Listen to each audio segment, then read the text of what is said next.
रामायावाधाय गणवा भजल भजनवा हो भजल भजनवा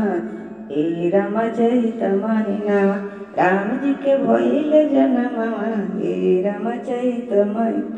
राम जी के भइले जनमवा हे रामचरित हे रामचरित महिनावा राम जी के भइले जनमवा हे रामचरित महिनावा हे रामायावाधाय गणवा भजल भजनवा हो भजल भजनवा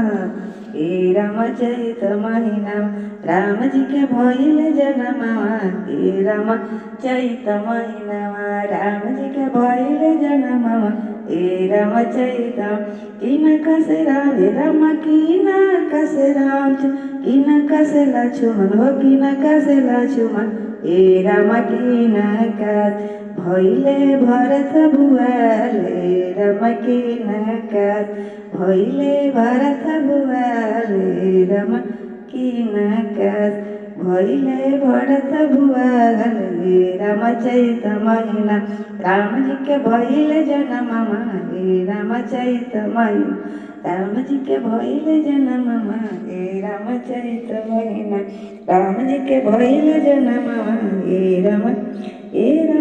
कौशल्या से राम सुमित्रा से लक्ष्मण सुमित्रा से लक्ष्मण हे राम के कईस भइले भरत भुआले राम के कईस भइले भरत भुआले राम के कईस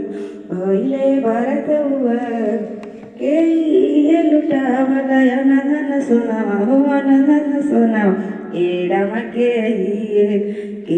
लुटावले कंगनवा हे राम के लुटावले कंगनवा हे रामचरित महिना राम जी के भइले जनमवा हे रामचरित महिनावा राम जी के भइले जनमवा हे रामचरित महिनावा राम जी के भइले जनम हे रामचरित महिना दशरथ हे राम दशरथ लुटावल अनधन सोनावा हो अनधन सोनावा हे राम के तीनों रानी लुटावे कंगनवा हे राम तीनों रानी लुटावे कंगनवा हे रामचरित महिना राम जी के भइले जनमवा हे रामचरित महिना राम जी के भइले जनमवा हे रामायावाधाय गणवा भजल भजनवा हो भजल भजनवा हे रामचरित महिना राम जी के भइले जनमवा।